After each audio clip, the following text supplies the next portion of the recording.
Hello everyone, welcome to my YouTube channel Commerce Protocol Learning. Today we will understand what is fire insurance.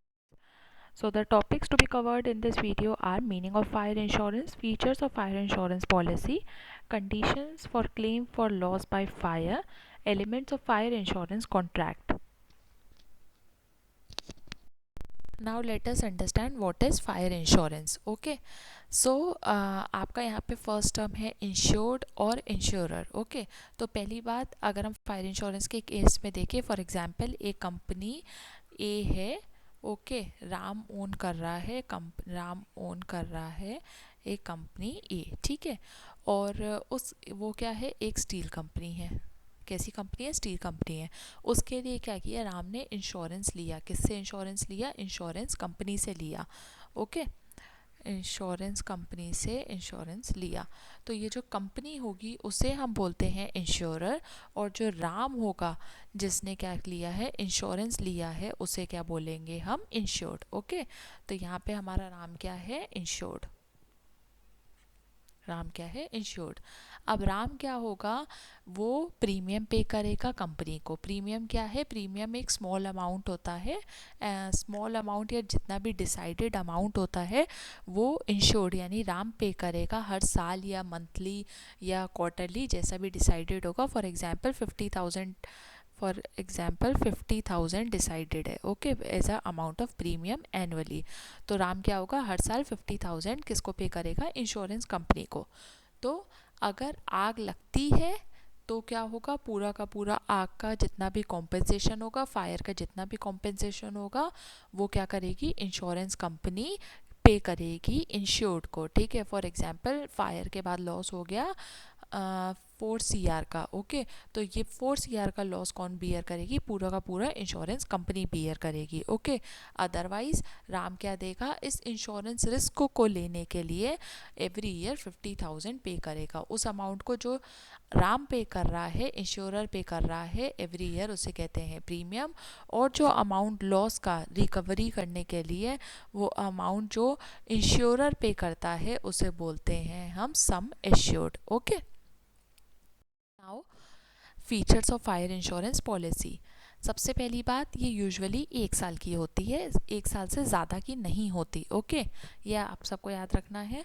और इसे time to time renew कराना पड़ता है. जैसे कि for example, एक एग्जांपल लें, हमारे हमने 1 साल की पॉलिसी करवाई, तो हर ईयर के बाद हमें इंश्योरर के पास जाना पड़ेगा. किसके पास जाना पड़ेगा? इंश्योरर के पास जाना पड़ेगा, और उससे बोलना पड़ेगा कि इस पॉलिसी को रिन्यू किया जाए फिर से. ओके, ताकि ये कंटिन्यूड रहे जब तक इंश्योरर चाहता है कि उसकी जो भी एसेट है, इंश्योर्ड चाहता है उसकी जितनी भी एसेट है वो सिक्योर्ड रहे. ठीक है, वो क्या रहे? सिक्योर्ड रहे. नाउ अनदर पॉइंट जो इम्पोर्टेंट है, जो इसमें प्रीमियम पे करते हैं वो लमसम या इंस्टॉलमेंट में होता है. प्रीमियम कौन पे करता है? प्रीमियम पे करता है इंश्योर्ड. किसको पे करता है? इंश्योरर को. ठीक है, तो जो अमाउंट इंश्योर्ड, फॉर एग्जांपल हमने पिछले वाले एग्जाम्पल पर पढ़ा, इंश्योर्ड कौन था? राम था. ठीक है, तो राम जो अमाउंट इंश्योरेंस कंपनी को पे करेगा हर साल. ओके, फॉर एग्जांपल हमने लास्ट एग्जांपल में डिसाइड किया था कितना था? 50,000 रुपीज़. तो ये हर साल कैसे होता है? ये अमाउंट या तो लमसम में होता है, पूरा का पूरा 50,000 एक बार में पे करना होता है, या फिर इंस्टॉलमेंट में 5,000 करके हमने राम ने पे कर दिया कंपनी को. Okay, now coming to claim for loss by fire conditions. ऐसी 2 कंडीशन होना बहुत ज़रूरी है जिस केस में क्या करेगी, इंश्योरर इंश्योर्ड को पैसे देगी. ठीक है, तो फॉर एग्जांपल एक फायर, मैंने अभी एक यही सेम एग्जांपल ले चलते हैं राम का. ठीक है, राम कौन है यहाँ पे? राम है यहाँ पे हमारा इंश्योर्ड. ठीक है, राम की जो यहाँ पे स्टील कंपनी थी उसमें क्या हो गई, उसमें फायर लग गई. ठीक है, अब फायर लगने के बाद इंश्योरर को, जो भी कंपनी है, इंश्योरेंस कंपनी है, उसको क्या करना है? राम को पे करना है. उस पेमेंट अमाउंट को क्या बोलते हैं? Sum assured. अब ये पेमेंट अमाउंट पे करने से पहले ये वो क्या देखेगी? 2 चीज़ें चेक करेगी. पहली चीज़ चेक करेगी कि एक्चुअल लॉस हुआ है कि नहीं. ठीक है, एक्चुअली में आग लगने पे असेट का लॉस हुआ है कि नहीं। फॉर एग्जांपल किसी ने बोला कि राम ने बोला मेरी कंपनी में आग लग गई है, बट वो आग ऐसे एरिया में लगी थी जहाँ पे राम का कुछ भी लॉस नहीं हुआ, कोई भी गुड डैमेज नहीं हुआ, और पानी डाल के वो आग सही हो गई थी, ठीक है। बट फिर भी राम ने क्या किया, क्लेम मांगा, ठीक है, क्या किया राम ने कि क्लेम मांगा। तो इसको चेक करने के लिए पहले क्या करता है इंश्योरेंस कंपनी पहले चेक करती है कि एक्चुअल में लॉस हुआ है कि सिर्फ बोला है कि लॉस हुआ है, ओके। दूसरी चीज़ क्या चेक करेगी इंश्योरेंस कंपनी, कि फायर जो आग लगी है वो एक्सीडेंट के थ्रू लगी है, इंटेंशनल तो नहीं है, ठीक है।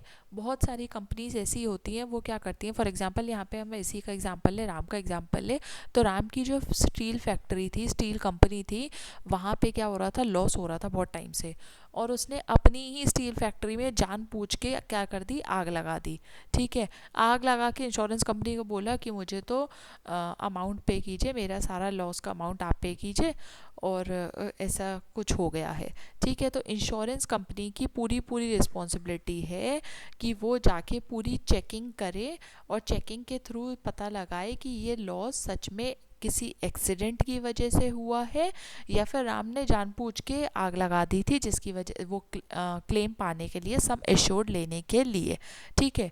तो ये दोनों जब कंडीशन चेक हो जाती हैं, पहली कि एक्चुअल में लॉस हुआ है कि नहीं हुआ, हुआ है तो कितने रुपए का हुआ है, और दूसरी चीज़ कि आग कहीं खुद से तो नहीं लगा दी गई, सच में किसी एक्सीडेंट की वजह से लगी हुई है। तो इन दोनों कंडीशन के चेक करने के बाद ही इंश्योरर क्या होगा, इंश्योर्ड को पैसा देगा। अगर ये दोनों कंडीशन सेटिस्फाई नहीं होती, फॉर एग्जांपल अगर इंश्योरेंस कंपनी ने देखा कि एक्चुअल में लॉस हुआ ही नहीं है, तो फिर इंश्योरर क्या होगा, इंश्योरेंस कंपनी पैसे नहीं देगी, क्लेम सम एश्योर्ड नहीं देगी। या फिर उसको पता चलता है इंश्योरेंस कंपनी को कि ये आग खुद से लगा दी गई है, तो उस केस में भी वो money amount, sum assured amount नहीं देगी, ठीक है। बट अगर उसे पे करना है तो एक्चुअल में लॉस होना चाहिए, और क्या होना चाहिए, ये बिल्कुल भी इंटेंशनल नहीं होना चाहिए। Fine. Now coming to the elements of fire insurance contract. मैंने इससे पहली वाली इंश्योरेंस कंपनी के इंश्योरेंस वाली वीडियो में आपको ये समझाया ही था, मैं आपको फिर से एक बार समझा देती हूँ। पहला एलिमेंट है, किसी को चाहिए तो डिटेल में लास्ट वीडियो में भी चेक कर सकते हैं। हाँ जी, तो पहला है insured must have insurable interest. Insurable interest क्या होता है, पहली चीज़ तो इंश्योरेबल इंटरेस्ट मतलब होता है कि हम राम का यहाँ पे एग्जांपल लेके चलते हैं, तो राम की कंपनी जो है, फॉर एग्जांपल ये जो स्टील कंपनी है, वो कैसी होनी चाहिए कि राम की कंपनी से ऐसी इनकम जनरेट होनी चाहिए कि जिससे उसके घर वालों का खर्चा चले। तो ऐसी कंपनी जिस पे सब लोग क्या हो, डिपेंडेंट हो, ओके, फिनेंशियली या किसी और तरीके से डिपेंडेंट हो, तो उसी कंपनी का क्या होगा, इंश्योरेबल इंटरेस्ट होगा, उसी कंपनी का इंश्योरेंस लिया जाएगा, ओके। अगर कोई एक ऐसी रैंडम कंपनी है जिस पे ह्यूमन रिसोर्स या किसी और टाइप की कोई भी डिपेंडेंसी नहीं है, जो इतनी इंपॉर्टेंट नहीं है, तो उसका इंश्योरेंस नहीं दिया जाता, ठीक है। सेकंड क्या है, अटमोस्ट गुड फेथ।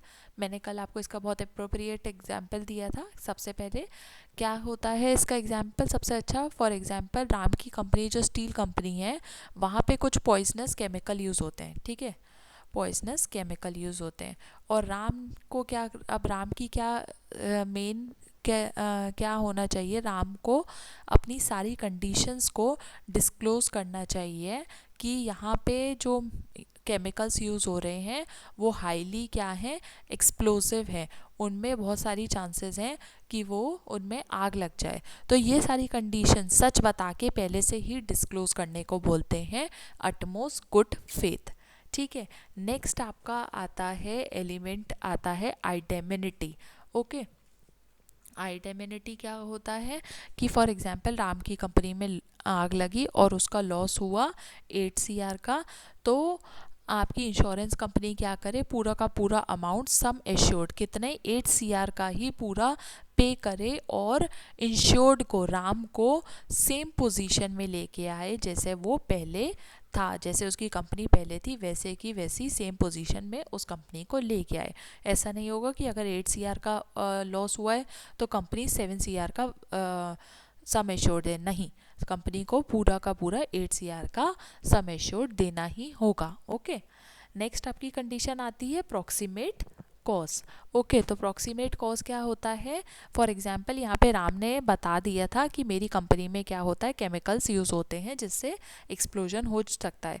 तो इंश्योरेंस कंपनी क्या होगी, पहले से एस्टिमेट कर लेगी, क्या एस्टिमेट कर लेगी कि अगर आग लगती है एक्सप्लोजन के थ्रू तो 5 CR का क्या होगा, लॉस होगा।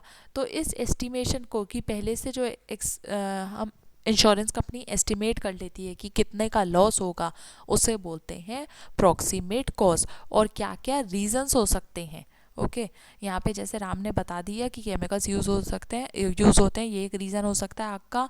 इसके अलावा और सारे रीजंस ढूंढना कि और कौन कौन से फायर के रीजंस हो सकते हैं और उनको एस्टिमेट करना कि उनसे कितना लॉस हो सकता है, कितने अमाउंट का लॉस हो सकता है, ये एस्टिमेट पहले से कर लेने को बोलते हैं proximate cause. Okay, thank you for today. We'll discuss the other topics in next video.